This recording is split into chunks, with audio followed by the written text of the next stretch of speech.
ইবাদত করা, এগুলি কোরআন এবং হাদিসে প্রমাণিত না। তারা এটা করে, তারা বলে যে আমরা নবী সাল্লাল্লাহু আলাইহি ওয়াসাল্লামকে মহব্বত করি, ভালোবাসি, তাই আমরা এগুলি উচ্চস্বরে বারবার পড়ি। এটাই তাদের দলিল। আজানের পূর্বে এভাবে করে আসসালাতু আসসালামু আলাইকা ইয়া রাসূলুল্লাহ, আসসালাতু আসসালামু আলাইকা ইয়া হাবিবাল্লাহ, এগুলি বলা কোনো বিধান হানাফি মাযহাবেও নেই, চার মাযহাবেও নেই, কোরআন হাদিসেও নাই। তো এটা সম্পূর্ণ বেদাত, এটার কোনো ভিত্তি কোরআন এবং হাদিসে নেই। সাহাবীদের যুগের কোনো আমল নেই, পাওয়া যায় না, তাবেঈদের যুগেও পাওয়া যায় না। এমনকি যেই ইমাম আবু হানিফা রাহিমাহুল্লাহ যার মাযহাব অনুসরণ করি বলে আমরা দাবি করি, তার মাযহাবেও এই ধরনের কোনো আমল খুঁজে পাওয়া যায় না। আ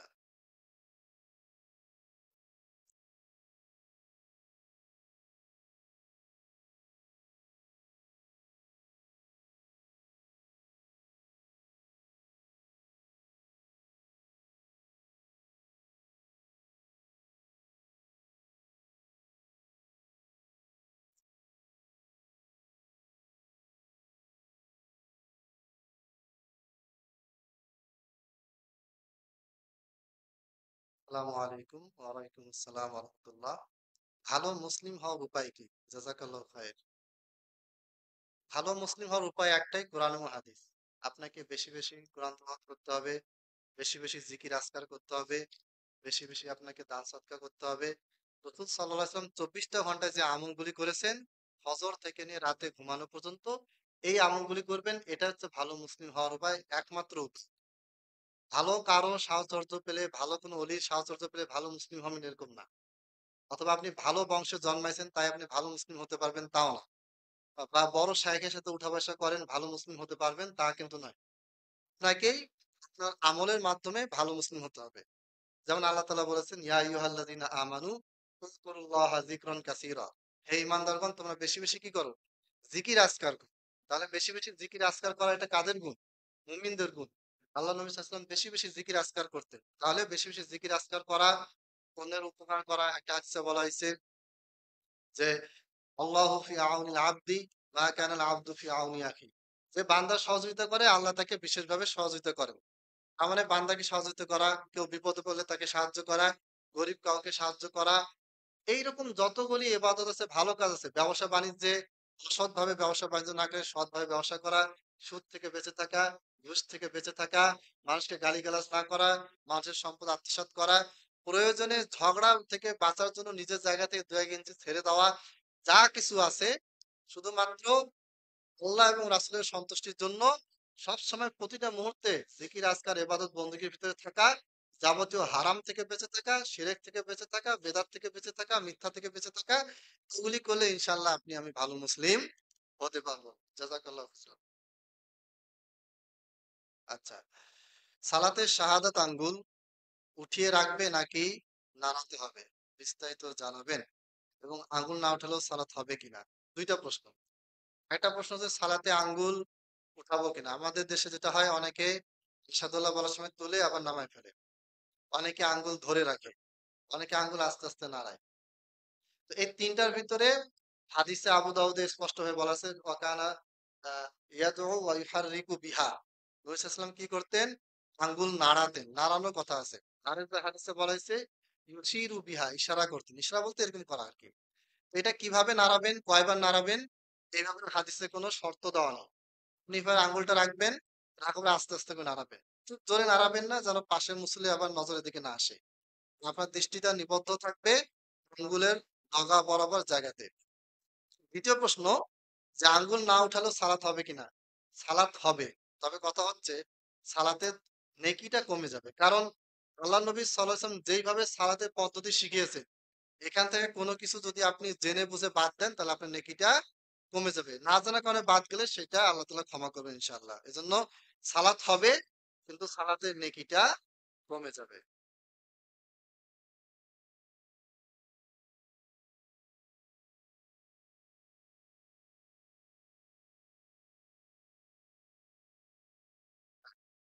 দুঃখজনক। আমি চাঁদপুর শহরে একটি মসজিদে সালাত নিয়মিত আদায় করি। সেই মসজিদের ইমাম আমাকে উচ্চস্বরে আমিন বলতে নিষেধ করেছে এবং অন্য মানুষকে দিয়ে নিষেধ করে। এক্ষেত্রে আমার উত্তর কি? এটা গোটা বাংলাদেশের কমন চিত্র। আমার কথা হচ্ছে, আমি ফুটপাতে ওই ইমাম বুখারী এবং ইমাম আহমদের রেফারেন্সে বলেছিলাম যে তারা বলেছেন জাহামিদের পিছনে সালাত পড়া যাবে না। নরমালি যেই মসজিদগুলিতে আপনাকে জোরে আমিন বলতে বাধা দেয়, নফল আদান করতে নিষেধ করে, হ্যাঁ, নফল আদান করতে নিষেধ করে, এইরকম মসজিদের ইমামদের আকীদা কিন্তু জাহমি আকীদাই হয়। আল্লাহ সব জায়গায় বিরাজমান, এই আকীদা তারা বিশ্বাস করে। অলি আউলিয়াদের অনেক পাওয়ার আছে, ক্ষমতা আছে। আব্দুল কাদের জিলানী রহমতুল্লাহ আলাইহ মৃতকে জীবিত করলেন, পীরের অনেক ক্ষমতা। এইরকম আকীদায় তারা বিশ্বাসী। এইরকম আকীদায় যে ইমাম বিশ্বাসী সেই ইমামের পিছনে সালাত পড়া যাবে না। এখন প্রশ্নকর্তার উদ্দেশ্যে বলবো, আপনি যে মসজিদে সালাত পড়েন ওই মসজিদের ইমামের যদি এরকম বড় কুফরি আকীদা থাকে, তাহলে আপনার ওই মসজিদে ওই ইমামের পিছনে সালাত পড়া জায়েজই হবে না। এটা তো নিষেধ করলো কি না করলো পরের হিসাব। আপনার ওখানে সালাত পড়া জায়েজ হবে না। আর যদি ইমামের আকীদা মোটামুটি ঠিক থাকে, তার পিছনে সালাত আদায় করা যদি জায়েজ হয়, আর এই এমত অবস্থায় সেই ইমাম যদি আপনাকে জোরে আমিন বলতে নিষেধ করে, রফল আদান করতে নিষেধ করে, তাহলে আপনি প্রথমে যেটা করবেন, ইমাম সাহেবকে বলার চেষ্টা করবেন, বোঝানোর চেষ্টা করবেন। ইমাম সাহেব যদি আপনাকে বাধা দেয়, তাহলে আপনি কি করবেন? সেই মসজিদ ত্যাগ করবেন। কারণ ওই মসজিদে আপনাকে সুন্নাহ পালনে বাধা দেয়, সেই মসজিদে সেই ইমামের পিছনে সালাত পড়ার প্রয়োজন নেই। একটা হাদিসে আছে, যেটা আমরা সবাই জানি, যে এক সাহাবী আল্লাহ নবী সাল্লাল্লাহু আলাইহি ওয়াসাল্লামকে জিজ্ঞেস করলেন যে সালাতের সময় হয়ে গেলে আমি কি করব? ইমামরা যে দেরিতে সালাত পড়ে, তো নবী সাল্লাল্লাহু আলাইহি ওয়াসাল্লাম বললেন যে তুমি আগেই আজান দিয়ে সালাত পড়ে নাও। সেখানে কিন্তু ইমামের আকীদা খারাপ ভালো কিছু বলা হয়নি। ইমামের আকীদা যদি সঠিকও হয়, আর তিনি যদি দেরিতে সালাত পড়ান, তাহলে আপনি কি করবেন? আউয়াল ওয়াক্তে সালাতটা পড়ে নিবেন। তাহলে যেই মসজিদের ইমাম আপনাকে সুন্নাহ পালনে বাধা দিচ্ছে, যার আকীদাও ভালো না, তাহলে তার পেছনে সালাত পড়া আরো যাবে না। তবে হ্যাঁ, এটা প্রথমেই সেই মসজিদ বা সেই ইমামকে আপনি ত্যাগ করবেন না।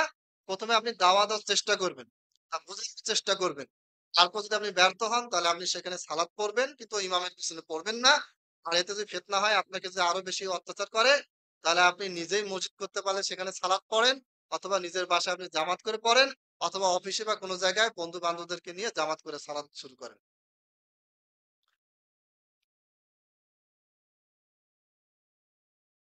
আচ্ছা, আসসালামু আলাইকুম রহমতুল্লাহ।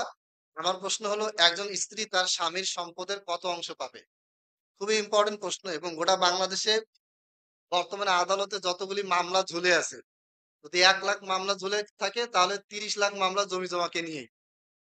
এটা ওই বাংলাদেশের হাইকোর্ট, সুপ্রিম কোর্টে বিচারকদের কাছে যে বইটা থাকে, ডিএফ মোল্লা, তার একটা বিশাল বড় বই আছে বাংলাদেশে জমি জমার বিধান নিয়ে, মুসলিম পারিবারিক আইন, বিবাহ, জমি জমা, এই দুইটা ব্যাপারে দুইটা চ্যাপ্টার নিয়ে একটা মোটা বই লিখিত হয়েছে।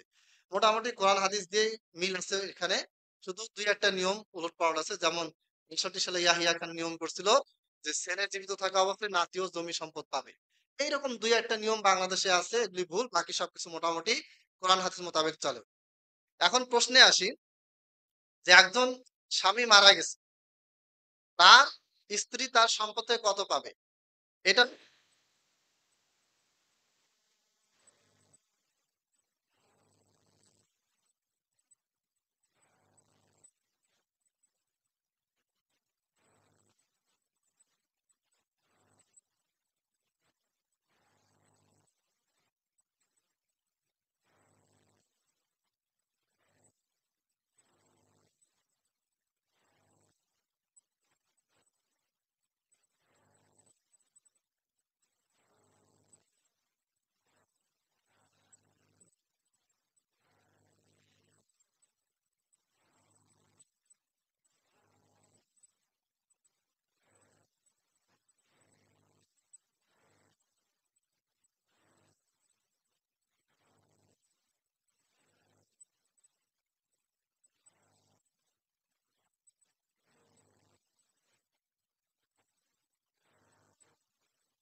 তাহলে সালাতে আমাদের দৃষ্টি কয় জায়গায় থাকবে?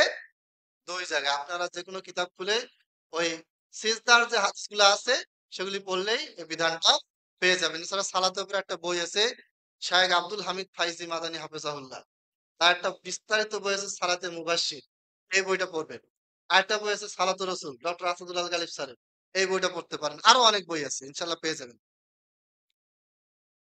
দাড়ি কাটার গুনাহ প্রদর্শিত গুনার অন্তর্ভুক্ত কিনা এটা ডিপেন্ড করবে আপনার নিয়তের উপর। আপনি যদি দাড়ি কাটেন, বাস্তবে স্বীকার করেন যে না আমি আসলে গুনাহের কাজ করছি, তাহলে আপনার এটা প্রদর্শিত গুনার অন্তর্ভুক্ত হবে না। আর যদি আপনার উদ্দেশ্য হয় যে আমি স্মার্ট দেখাবে, আমার বয়স কম দেখাবে, তাহলে দাড়ি কাটার গুনাহ প্লাস প্রদর্শন করার গুনাহ দুটাই একসাথে যুক্ত হবে। আর যদি আপনার নিয়ত থাকে যে না আমি করতেছি, রাখতেছি না, ইনশাআল্লাহ রাখবো, এটা আমি পারতেছি না বা ইমানি দুর্বলতা, আহ, অফিসে আদালতে বিভিন্ন জায়গায় প্রেশারের কারণে রাখতে পারতেছি না, অথবা স্ত্রী রাখতে দিচ্ছে না, কিন্তু আপনি স্বীকার করেন, নিয়ত করেন যে এটা আমি কি করবো, রাখবো, তাহলে এই ক্ষেত্রে এটা প্রদর্শিত করার গুনাহ হবে না। যদিও গুনাহ হবে দাড়ি কাটার কারণে, কিন্তু অন্যকে প্রদর্শন করার গুনাহটা এখানে হবে না।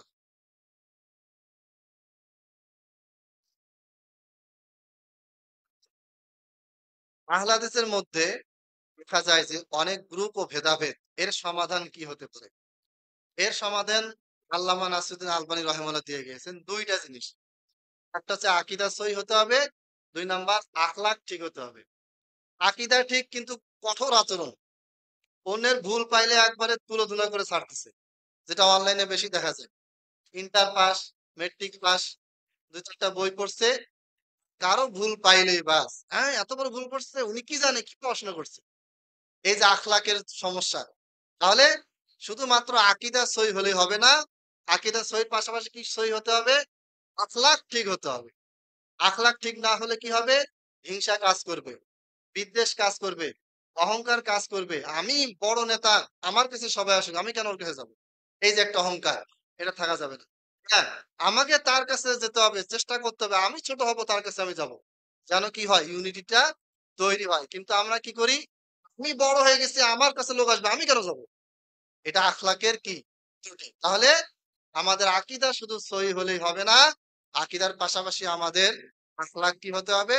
সঠিক হতে হবে। তাহলে ইনশাল্লাহ আমাদের তো গ্রুপিং, পরস্পর কাদা ছোড়াছুড়ি ইনশাল্লাহ বন্ধ হবে। আর যদি আকীদা যদি ঠিক থাকে, আখলাক যদি নষ্ট হয়, তাহলে গ্রুপিং কখনোই বন্ধ হবে না, দিন দিন এটা কি হবে? বাড়তে থাকবে। এটা হচ্ছে একমাত্র সমাধান। আচ্ছা, আর অনেক প্রশ্ন, একটা একটা করে নেই।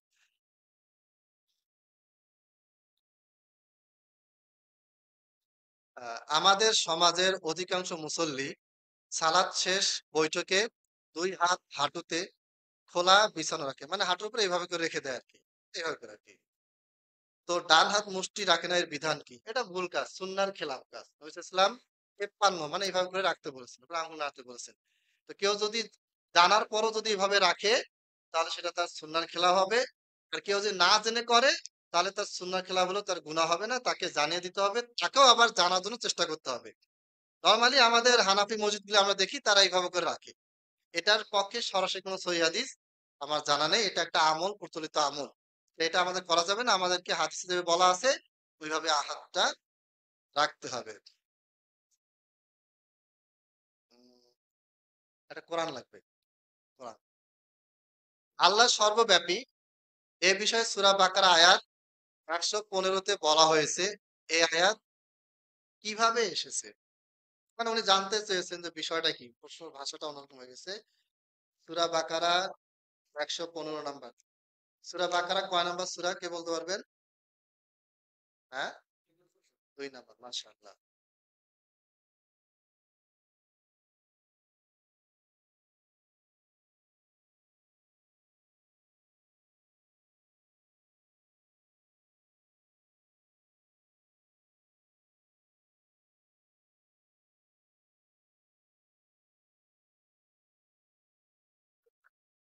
এটা হচ্ছে আল্লাহ তাআলা বলেছেন সূরা বাকারার 115 নম্বর আয়াতে, আউযু বিল্লাহি মিনাশ শাইতানির রাজিম, ওয়ালিল্লাহিল মাশরিকু ওয়াল মাগরিব।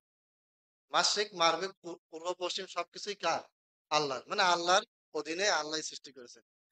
বা আইনামা তুয়াল্লু ফাসাম্মা ওয়াজহুল্লাহ। যেখানেই তোমরা মুখ ফিরাও না কেন, সেখানে কি কে আছেন? আল্লাহ। তো এখান থেকে বোঝা গেল যে আল্লাহ হচ্ছে সব জায়গায় আছে। আমি এদিকে তাকালাম, এখানে আল্লাহ আছেন। আমি সামনে তাকালাম, আল্লাহ আছে। আপনি পিছনে তাকালেন, ওখানে কে আছেন? আল্লাহ আছেন। এটা থেকে অনেকে দলিল দেয়। আবার সূরা হাদীদের ৪ নম্বর আয়াতে আল্লাহ বলেছেন, ওয়াহুয়া মাআকুম আইনামা কুনতুম। তিনি সেখানেই আছেন যেখানে তোমরা থাকো না কেন। সূরা কফে আবার বলা আছে, ওয়া নাহনু আকরাবু ইলাইহি মিন হাবলিল ওয়ারিদ। আর আমি শাহরগেরও বেশি কাছে থাকি। যেটা অনুবাদটা ভুল, ধরে নিলাম সঠিক। এই আয়াতগুলার ব্যাখ্যা আল্লাহ নিজেই দিয়ে দিয়েছেন। সূরা বাকারার ১১৫ নম্বর আয়াতে বলা হয়েছে, আইনামা তুয়াল্লু সাম্মা ওয়াজহুল্লাহ। যেখানেই তোমরা তাকাও না কেন, যেখানেই তোমরা মুখ ফেরাও না কেন, সেখানে তোমরা কাকে পাবে? আল্লাহকে পাবে। ফাসাম্মা ওয়াজহুল্লাহ। সেখানেই আল্লাহর ওয়াজহুন, চেহারা রয়েছে। এদা ব্যাখ্যা কি? ব্যাখ্যা আল্লাহ পরে দিয়ে দিয়েছেন। কোন আয়াত থেকে কোন মাসলা নিলে পুরো আয়াতটা পড়তে হবে। আয়াতের আগে পরে যদি পড়া দরকার হয় সেটাও পড়তে হবে। ওই আয়াতের তাফসীর হাদিসে আছে কিনা সেটাও দেখতে হবে।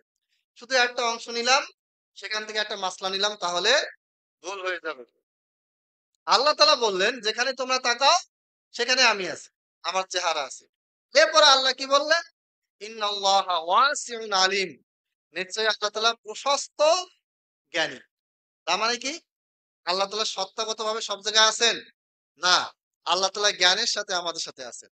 জ্ঞান দিয়ে তিনি সবসময় আপনাকে আমাকে দেখছেন। আল্লাহ তাআলা আরেক জায়গায় সূরা তহাতে বললেন যে, মুসা এবং হারুন তোমরা ফেরাউনের কাছে যাও।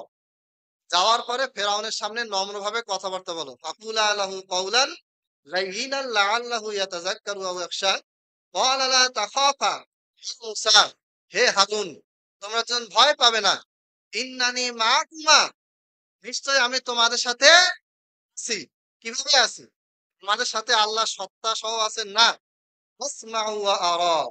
আমি দেখি এবং শুনি। তোমরা যেখানেই যাও, ফেরাউনের কাছে যাও, যেখানে যাও না কেন, আমি দেখছি এবং আমি শুনছি।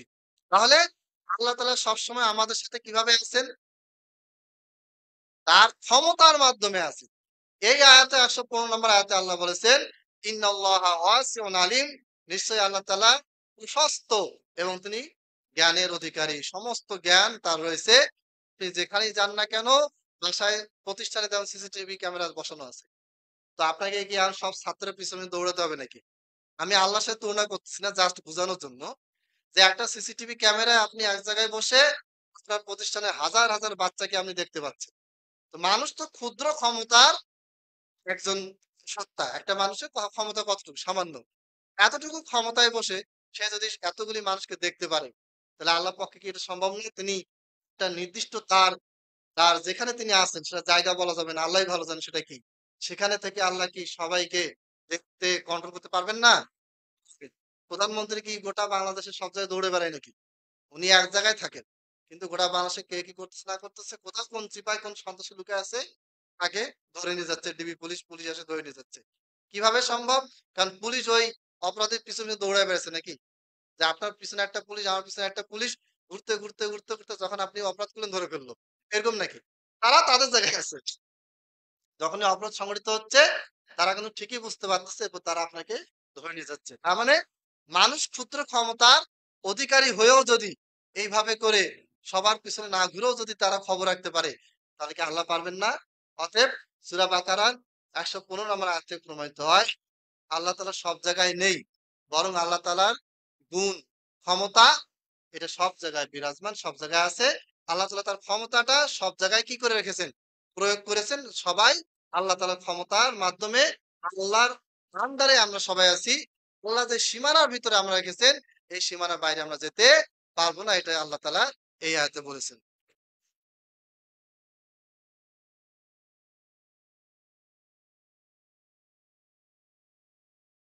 আচ্ছা, একই ভাই যে এক ইমাম খুতবায় বলেছেন যে আল্লাহ সর্বত্র বিরাজমান, এটা হচ্ছে আহলে সুন্নাত ওয়াল জামাতের আকীদা। আর কেউ যদি বিশ্বাস করে যে আল্লাহ তাআলা আরশের উপরে আছেন, সর্বত্র বিরাজমান নন, এই আকীদা কেউ যদি রাখে, তাহলে সে সুন্নাতের পরিপন্থী আকীদা রাখলো। নাউজুবিল্লাহ। প্রথম কথা হচ্ছে আল্লাহ সব জায়গায় বিরাজমান, এই ব্যাপারে স্পষ্ট কোনো বক্তব্য নেই। আল্লাহ তাআলা আরশের উপরে আছে, এই ব্যাপারে স্পষ্ট বক্তব্য আছে। স্পষ্ট বক্তব্য অস্পষ্ট বক্তব্য দিয়ে খণ্ডন করা যাবে না। এটা একটা উসুলে ফিক, উসুলে হাদিস, উসুলে তাফসীরের মূলনীতি। যে অস্পষ্ট বক্তব্য দিয়ে স্পষ্ট বক্তব্যে খণ্ডন করা যাবে না। কথার কথা আদালতে গেলেন, আপনার সাথে আমার লড়াই হচ্ছে। তা আপনি আদালতে আমার বিরুদ্ধে গুনগুন করে কিছু কথা বললেন, বুঝলো না কেউ। আদালত এটা মানবে? আর আমি স্পষ্ট দলিল সহকারে কথা বললাম, আদালত আমারটা শুনবে এবং মানবে। তো এটা সবাই আমরা জানি এবং মানি। অস্পষ্ট বক্তব্য কি করতে পারে না? স্পষ্ট বক্তব্যকে কি করতে পারে না? খণ্ডন করতে পারে না। স্পষ্টভাবে বলা আছে আর রহমানু আলাল আরশি ইস্তাওয়া। এরপরে ওই যে মেয়েটা আল্লাহ নবী সাল্লাল্লাহু আলাইহি ওয়াসাল্লাম তাকে জিজ্ঞেস করলেন, আইনাল্লাহ? তারপরে মেয়েটা কি বলল? আল্লাহু ফিস সামা। এখানে ফি মানে কিন্তু মধ্যে না, ফি মানে উপরে। ফি শব্দটা উপরে অর্থে ব্যবহার হয়। যারা আরবি গ্রামার জানেন, সরে মেতা আমেল, কাফিয়া, সরে জামি, সরে ইবনে আকিল, এই বইগুলিতে স্পষ্টভাবে দেওয়া আছে। ফি মধ্যে অর্থ হয় প্লাস উপরে অর্থও হয়। আপনি যখন বলবেন যে আল্লাহ আরশের উপরে আছে, রহমানু আল্লাহ আরশি ইস্তাওয়া, তখন তারা আপনাকে কোরআন থেকে কিছু আয়াত দিবে। সূরা আনামে একটা আয়াত আছে, ওয়াহু আল্লাহু ফিস সামাওয়াত ওয়া ফিল আরদ। ফি মানে মধ্যে, আল্লাহ তাআলা আসমানের মধ্যে আছেন, জমিনের মধ্যে আছেন। তখন আপনাকে বলবে যে আল্লাহ আরশের উপরে আছেন, এটা তো তুমি দলিল দিলা। কিন্তু সূরা আনামের শুরুতে বলা আছে আল্লাহ আসমানের মধ্যে আছে, জমিনের মধ্যে আছে, তাহলে কি হবে? আপনাকে তখন বলবে যে দেখো আয়াতের ভিতরে সংঘর্ষ আছে। নাউজুবিল্লাহ। আসলে কোনো সংঘর্ষ নেই। এখানে ফি শব্দটা, ফি হরফটা আলা উপরের অর্থেই ব্যবহার হয়েছে। যেকোনো গ্রামার বইতে, নাহুর যেকোনো কিতাবে, হেদায়াতুন নাহু, কাফিয়া, শরমেতে আমেল, আরো কিতাব আছে, শরে কতুল নাদা, তাবান্নুস সদা, যত কিতাব আছে, হাজারটা কিতাবের নাম বলা যাবে, শরে মোল্লা জামি, সব কিতাবেই ফি শব্দটা যে মধ্যে অর্থে ব্যবহার হয়, প্লাস ফি শব্দটা কি অর্থে ব্যবহার হয়? আলা অথবা উপরের অর্থে ব্যবহার হয়। অতএব কোরআন এবং হাদিসে প্রমাণিত যে আল্লাহ তাআলা সর্বত্র বিরাজমান নন, তিনি কোথায় আছেন? আসমানের উপরে। ইমাম আবু হানিফা রাহিমাহুল্লাহর দিকে নিসবত করা একটা কিতাব। এই কিতাবটার নাম কেউ বলতে পারবেন? আকিদার বই আল ফিকহুল আকবার। এটা অনেকগুলি অনুবাদ আছে। সর্বপ্রথম এটা অনুবাদ করেছিলেন ঢাকা বিশ্ববিদ্যালয়ের একজন অধ্যাপক ডক্টর মুস্তাফিজুর রহমান, মারা গেছেন। তিনি একজন বড় হানাফি আলেম ছিলেন। তিনি সর্বপ্রথম এটা অনুবাদ করেন। পরবর্তীতে আরো বেশ কিছু অনুবাদ হয়েছে। তার মধ্যে সবচেয়ে প্রসিদ্ধ যেটা, সেটা হচ্ছে আমাদের খন্দকার আব্দুল্লাহ জাহাঙ্গীর রাহিমাহুল্লাহের। তিনিও হানাফি আলেম, বড় আলেম, আকীদায়ে সালাফি। মাসলায় অনেক ক্ষেত্রে হানাফি মাযহাবে দিয়ে গেছেন।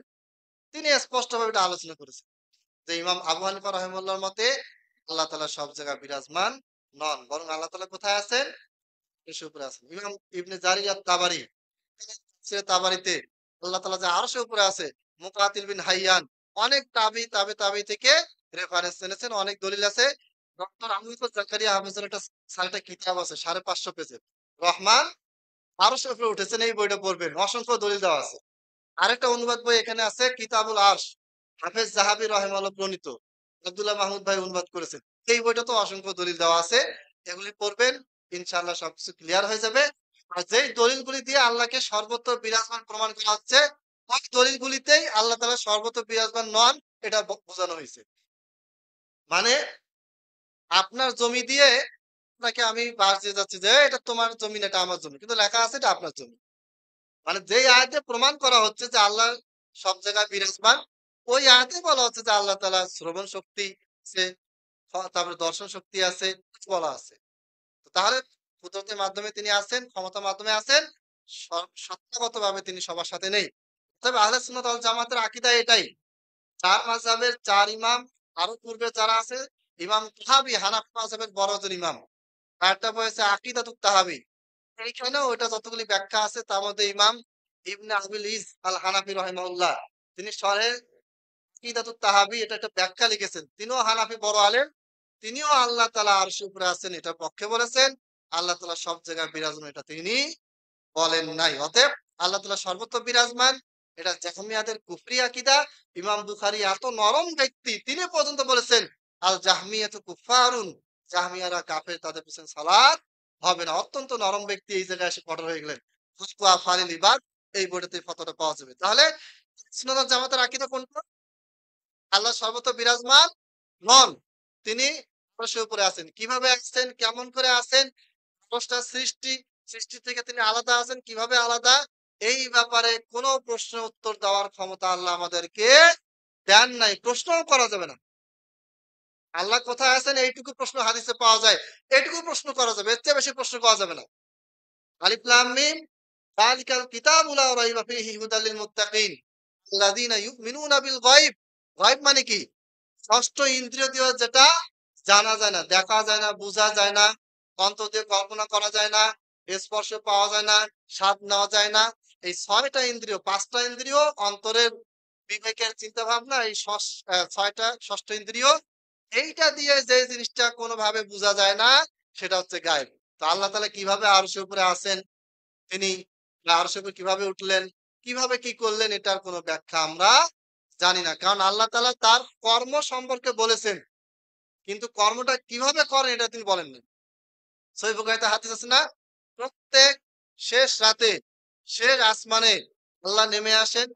ইয়ানজিলু রব্বুনা তাবারাকা ওয়া তাআলা ইলা সামাইদ দুনিয়া। এখন গোটা পৃথিবীতে তো প্রতি সেকেন্ডেই রাত হতেই আছে। কোথাও রাত, কোথাও দিন, কখনো মাগরিব। তাহলে কি আল্লাহ কি ওই নামতেই আছেন? না। এটা আল্লাহ তাআলার পক্ষে সম্ভব। ইন্নাল্লাহা আলা কুল্লি শাইইন কাদির। আল্লাহ তাআলার পক্ষে নেমে আসা সম্ভব। কিভাবে সম্ভব? কেমনে সম্ভব? এটা বুঝা আমাদের ক্ষমতার বাইরে এবং এটা নিয়ে গবেষণা করা যাদের অন্তরে বক্রতা আছে। ফাআম্মাল্লাযীনা ফি কুলুবিহিম যায়গুন ফায়াত্তাবিউনা মা তাশাবাহ। যাদের অন্তরে বক্রতা আছে তারা কি করে? এই সমস্ত বিষয় নিয়ে বেশি ঘাটাঘাটি করে। আল্লাহ বলেছেন, স্টপ। বেশি গবেষণার প্রয়োজন নেই। কারণ সবকিছু আমরা বুঝতে জানতে পারবো না। আমার পিঠে কি আছে এটাই তো আমি দেখতে পাই না। মাথায় এখানে কি আছে এটাই তো দেখার ক্ষমতা আমার নেই। হাতের ভিতরে কি আছে এটাই তো আমি দেখতে পাই না। আর অত উপরে সেই স্রষ্টার সম্পর্কে এত কিছু আমি কিভাবে জানবো? তাহলে আহলে সুন্নাত জামাতের আকীদা আল্লাহ তাআলা সর্বত্র বিরাজমান নন। আচ্ছা, দাড়ি রাখার সহি পদ্ধতি কি? হুম, দাড়ি ছেড়ে দিবেন। ওয়াফুল্লুহা, দাড়ি ছেড়ে দিবেন। আর বিভিন্ন জন বলেছেন যে ৪০ হাত দূর থেকে বোঝা যায় এরকম দাড়ি রাখলেই হবে না। দাড়ি ছেড়ে দিবেন। এবার আব্দুল্লাহ বিন ওমর থেকে একটা আসার পাওয়া যায়। তিনি হজের মৌসুমে এক মুষ্টি রেখে বাকিটা কেটেছিলেন। এইখান থেকে কিছু, কিছু আলেম মুহাদ্দিস বলেছেন যে কেউ যদি এক মুষ্টি রেখে বাকিটা কাটে তাহলে সেটা কাটতে পারে। কারণ আব্দুল্লাহ বিন ওমর রাদিয়াল্লাহু তাআলা আনহু এই আমলটা করেছেন। অন্য কোন সাহাবী তার দ্বিমত করেন নাই। সাহাবী সেটাকে সাপোর্ট দিয়েছেন, ইজমা হয়েছে সাহাবীদের মধ্যে। সেজন্য অনেকে বলেছেন যে এইভাবে রেখে এটা কাটা যায়। কিন্তু আমি বলব যে যেহেতু সরাসরি মারফু হাদিস আছে, নবী সাল্লাল্লাহু আলাইহি ওয়াসাল্লাম রাখতে বলেছেন, তার সময় কোন সাহাবী এটা কাটেন নাই। এজন্য আমরা এটাকে ছেড়ে দিব। এটা যতদূর যায় যাবে, এটাই সহি পদ্ধতি। আর কোন পদ্ধতি নাই, কোন স্টাইল নেই। আচ্ছা। অতীতে দীর্ঘ সময় কেটেছি, সেই গুনাহ থেকে পরিত্রাণের উপায় কি? উপায় তওবা করবেন। যে হে আল্লাহ আমি গুনাহ করেছি। এই গুনাহ থেকে তুমি আমাকে ক্ষমা করো। ভবিষ্যতে আমি আর কখনো এই গুনাহ করব না। তওবা ২ প্রকার, তওবায়ে আম্মা, তওবায়ে নাসুহা। আমভাবে সমস্ত গুনাহের জন্য আপনি আল্লাহর কাছে দোয়া করবেন যে, হে আল্লাহ আমি যতগুলি গুনাহ আজকে করেছি, গতকালকে করেছি, ১ মাস আগে করেছি, সবগুলি ক্ষমা করো। এটা হচ্ছে তওবায়ে আম্মা। সাধারণভাবে তওবা করা।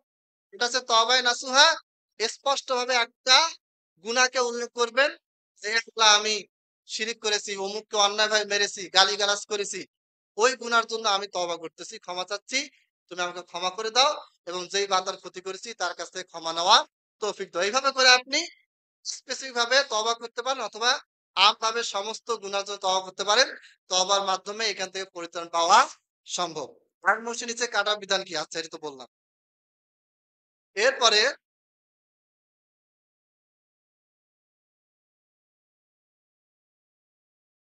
আচ্ছা লেখা বুঝতে পারিনি। যাই হোক। আচ্ছা। এটা আমার আ আসসালামু আলাইকুম ওয়া রাহমাতুল্লাহ। ওয়া আলাইকুম আসসালাম ওয়া রাহমাতুল্লাহ। অনেকে আহলে হাদিসের বিরুদ্ধে অপবাদ দেয় যে আহলুল হাদিসরা সৌদির বাদশা মোহাম্মদ বিন সালমানের দালালি করে। এ সম্পর্কে জানতে চাচ্ছি। আচ্ছা, মোহাম্মদ বিন সালমান, আমরা দোয়া করি আল্লাহ তাআলা তার মাধ্যমে যেন ইসলামের খেদমত করেন। কিন্তু তিনি যে কাজগুলি করেছেন সবগুলিকে আমরা সাপোর্ট করি। তিনি অনেক জায়গায় গান বাজনা চালু করছেন। এটাকে আমরা সাপোর্ট করি? করি না। আমরা সবসময় চাই প্রত্যেকটা শাসক, মুসলিম শাসক তারা যেন কাজ করে আর জনগণ যেন তাদের অহেতুক সমালোচনা না করে জনগণ যেন তাকে সাহায্য করে। জনগণ যদি দেখে যে অন্যায় করতে, করতে, করতে সরকার একবারে শেষ সীমায় পৌঁছে গেছে। তখন জনগণ যদি বিদ্রোহ করে তাকে নামায় দেয়, সরিয়ে দেয় সেটা ঠিক আছে। কিন্তু শুরুতেই আমরা কোন ব্যক্তিকে বলি না শাসকের বিরুদ্ধে লেগে যাও। এটা বাংলাদেশের বর্তমান যে শাসক আছে, এই শাসকের ব্যাপারেও আমরা জনগণকে অনুরোধ করব, অহেতুক গালিগালাজ না করে সাহায্য করার চেষ্টা করেন যেন তিনি কাজ করতে পারেন। অনুরূপভাবে সৌদি বাদশা মোহাম্মদ বিন সালমানের ক্ষেত্রে একই কথা। অহেতুক তাকে গালিগালাজ না করে দোয়া করেন। ভুলগুলি যেন তিনি শুধরাতে পারেন এবং তিনি যেন ইসলামের জন্য কাজ করতে পারেন। আর আমাদের মেইন সম্পর্ক মক্কা মদিনার সাথে। সৌদি আরবের সবকিছুর সাথে আমাদের সম্পর্ক না তো। মক্কা মদিনার সাথে আমাদের সম্পর্ক।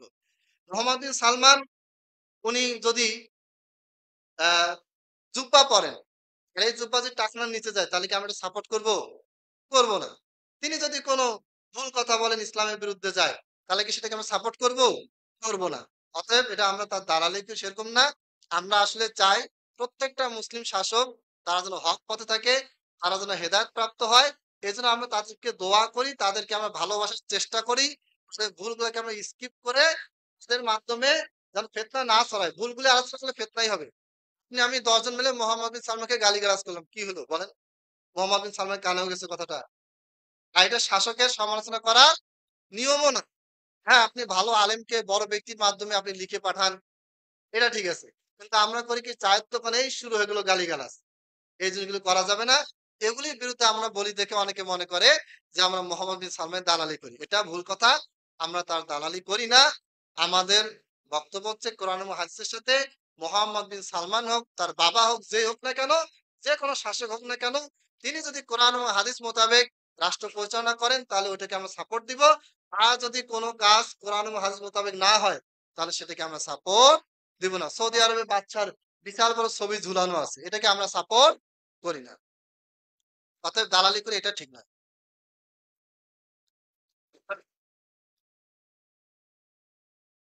আচ্ছা, প্রশ্ন অনেকগুলো, আমার সময় কম। আচ্ছা,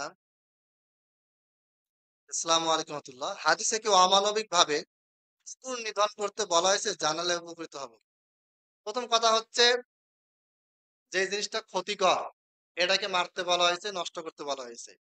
বর্তমানে বাংলাদেশে আমরা যেটা দেখতে পাই, কয়েকদিন আগে একটা ভিডিও ভাইরাল হয়েছে ফজরের দিকে বা কোনো এক সময় রাস্তা ফাঁকা, আর মহিলা যাচ্ছিল, ৮-১০টা কুকুর আসে একবার খুবই খারাপ অবস্থা করে ফেলছে, টেনে হেসড়ে কামড়ে একেবারে খুব খারাপ অবস্থা।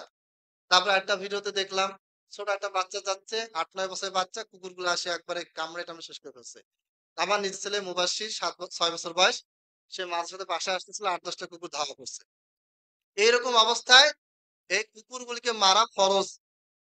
কারণ ১ নম্বর কথা, এদের যে লালা, এই কুকুর যদি আপনাকে একটু টাচ করে, হালকা যদি আঁচড় দেয়, মুখ দিয়ে হোক, নখ দিয়ে হোক, এটার টিকা, ভ্যাকসিন ওখানেও পাবেন না, জেলা হসপিটাল ছাড়া পাবেন না, সদর হসপিটাল ছাড়া। এই ভ্যাকসিনটা যদি আপনি দিতে না পারেন, একবার যদি জলাতঙ্ক রোগ হয়ে যায়, তাহলে সেই বাচ্চাকে মানুষকে বাঁচানো প্রায় অসম্ভব। আল্লাহ তাআলা বাঁচতে পারে। অতএব জলাতঙ্ক রোগে এখনো অনেক মারা গেছে, আমরা এখনো দেখতে পাচ্ছি, ভিডিওতে দেখতে পাবেন, বিভিন্ন হসপিটালে এগুলো জানতে পারবেন। যদি কুকুরের কোনো চায়, প্রচন্ড ক্ষতি করতেছে মানুষের, তাহলে তাকে হত্যা করতে হবে, কারণ মানুষের চেয়ে কুকুরের দাম বেশি না। আর যদি দেখেন যে কুকুর এরকম কোনো সমস্যা করতেছে না, সংখ্যায় কম, কোনো প্রবলেম হচ্ছে না, তাহলে মারার দরকার নেই, নিরীহ কুকুরকে ছেড়ে দেন। অতএব এটা অমানবিক নয়। কুকুর তো অমানবিকভাবে মানুষের উপর আক্রমণ করতেছে, এটার কারণে কুকুরকে হত্যা করতে হবে। তবে যদি এরকম ঘটনা না ঘটে, কুকুরের তেমন ক্ষতি নাই, এক্ষেত্রে অহেতুক একটা নিরীহ কুকুরকে মারার প্রয়োজন নেই। আচ্ছা, কুনুতে লম্বা দোয়া করার বিধান কি? কুনুতে লম্বা দোয়া করার বিধান নরমালি মক্কা মদিনায় আমরা দেখি। খুব বেশি লম্বা দোয়া করাটা উচিত নয়। এটা জায়েজ কিন্তু সুন্নাহ না। তার কারণটা হচ্ছে আল্লাহ নবী সাল্লাল্লাহু আলাইহি ওয়াসাল্লাম অনেক সময় সালাত লম্বা করেন।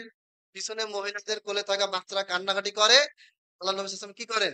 সালাতটাকে সংক্ষিপ্ত করেন। তার মানে জামাত চলাকালীন সময় আপনাকে পিছনে মুসল্লিদের খেয়াল রাখতে হবে। আপনি বাড়িতে একা একি দোয়া কুনুতে লম্বা দোয়া করেন, সমস্যা নেই। কিন্তু আপনি এমনভাবে লম্বা দোয়া করলেন, পিছনে অসুস্থ মানুষ আছে, কর্মব্যস্ত ব্যক্তি আছে, বা ছোট বাচ্চা আছে, অনেকের প্রচন্ড খিদা লাগছে, অনেকে আবার কোলে বাচ্চা আছে। এইটাকে আপনাকে ইমামকে খেয়াল রাখতে হবে। লম্বা দোয়া করা বা বিশাল লম্বা কেরাত ধরা, এটা ডিপেন্ড করবে মুসল্লির উপরে। যদি মুসল্লিরা বলে যে না কোনো সমস্যা নেই, আমরা যারা আছি আমরা লম্বা দোয়া করতে পারবো, অনেকক্ষণ থাকতে পারবো, তাহলে আপনি করেন। আর যদি দেখেন যে না অনেক মুসল্লি আসছে বিভিন্ন ক্যাটেগরি, ছোট বাচ্চা আছে, মহিলা আছে, অসুস্থ মানুষ আছে। তাহলে লম্বা দোয়া করবেন না। ওই ক্ষেত্রে সংক্ষিপ্ত করাটাই এটা নবী সাল্লাল্লাহু আলাইহি ওয়াসাল্লামের সুন্নাত। আচ্ছা। আসসালামু আলাইকুম। ৪ রাকাত ফরজ নামাজে আমি ২য় রাকাত পেয়ে ইমাম সাহেবের সাথে ১ম বৈঠকে বসেছি। আমি কি অন্যান্য মুসল্লিদের মতো তাশাহুদ পড়বো নাকি অন্য কোনো দোয়া পড়ব? আপনি তাশাহুদ থেকে পড়া শুরু করবেন। ইমামকে যখন যে অবস্থায় পাবেন আপনি সেই অবস্থায় বসে যাবেন। তখন বসার পরে আপনি তাশাহুদ পড়া শুরু করবেন। তারপরে ইমাম যদি সালাম ফিরায় আপনি উঠে যাবেন। আর ইমাম যদি উঠে যায় তাহলে আপনিও ইমামের সাথে উঠে যাবেন। আর যেটুকু আপনার বাদ পড়ছে সেটা আপনি পরে কি করবেন? পূরণ করে নিবেন। বেদাতীদের ওই সমস্ত বই যেগুলোতে ভালো মন্দ বিষয় একীভূত করা হয়েছে, ওই বইগুলো পড়ার ক্ষেত্রে আম্মি এবং আলেমের পার্থক্য করা হবে কিনা? মানে একটা বই কোন একটা আলেম লিখছে যার ভিতরে বেদাত শিরিক আছে। তার বইটা পড়ার ক্ষেত্রে সাধারণ জনগণ কি সবাই পড়বে নাকি আলেমও পড়তে পারবে? ১ম কথা হচ্ছে আপনি যদি পার্থক্য করতে পারেন, এই বইতে প্রবলেম আছে, সমস্যা আছে, তাহলে আপনি পড়েন। কিন্তু যদি এমন হয় যে বইটা পড়ে আপনার উল্টা হেদায়েত পাওয়া দূরের কথা উল্টা আরো কি হবে? আরো গভীর বেদাতের ভিতরে ঢুকে যাওয়ার সম্ভাবনা থাকে। তাহলে ওই বইটা আপনি পড়বেন না, পরিহার করবেন। ভিতরে কুনুতে রুকুর আগে পড়া উত্তম না পরে? রুকুর পরে কুনুত পড়া উত্তম। আগেও পড়া যাবে তো পরে পড়া উত্তম। ২ রাকাত বা ১ রাকাত বিশিষ্ট সালাতে তাওয়ারুক করার বিধান কি? তাওয়ারুক করা নিয়ে এটা নিয়ে দ্বিমত আছে। নাসিরউদ্দিন আলবানী রাহিমাহুল্লাহ এবং তার ছাত্র কাউলুল মুবিন ফি আখতাল মুসাল্লিন আবু উবাইদা মাসুর হাসান তিনি বলেছেন যে ২য় রাকাতে বা ১ম রাকাতে তাওয়ারুক না করাই ভালো। তবে আপনি চাইলে তাওয়ারুক করতে পারবেন, না করলেও কোনো সমস্যা নেই। সালাতের পরে আল্লাহু আকবার পড়বেন নাকি আস্তাগফিরুল্লাহ? সালাতের পরে আপনি জোরে আল্লাহু আকবারও বলতে পারবেন, আবার আস্তাগফিরুল্লাহ দিয়েও শুরু করতে পারবেন। এই বিষয়ে আমার একটা বিস্তারিত আর্টিকেল আছে। কারো প্রয়োজন হলে আমাকে জানাবেন। হোয়াটসঅ্যাপে আমি ইনশাআল্লাহ জানিয়ে দেব। আরো কিছু প্রশ্ন আছে আমি আচ্ছা। আমি অনেক ঋণগ্রস্ত। বর্তমানে ঋণ পরিশোধ করার মতো অবস্থা নাই। এমন কোন আমল আছে যার দ্বারা আমি এই বিপদ থেকে রক্ষা পেতে পারি? আপনি বেশি, বেশি জিকির আজকার করবেন। আল্লাহ তাআলার কাছে আপনি কি করবেন? হালাল রিজিকের জন্য দোয়া করবেন এবং ঋণ মাফের দোয়া আছে, ঋণ মাফ করার দোয়া। এটা আপনি হিসনুল মুসলিমে পড়লে পেয়ে যাবেন। সেখান থেকে আপনি দোয়াটা বারবার পড়বেন, আমল করবেন। ইনশাআল্লাহ আল্লাহ আপনাকে ঋণ থেকে মুক্তি দিবেন। আরেকটা প্রশ্ন সাহসিকতার সম্পর্কে জানতে চাই।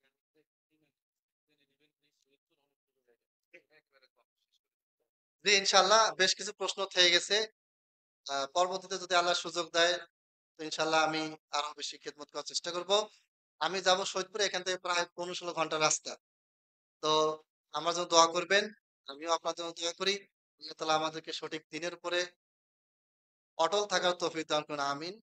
ওয়া আখিরু দাওয়ানা আলহামদুলিল্লাহি রাব্বিল আলামিন। সুবহানাকাল্লাহুম্মা ওয়া বিহামদিক আশহাদু আল্লা ইলাহা ইল্লা আনতা আস্তাগফিরুকা ওয়া আতুবু ইলাইক।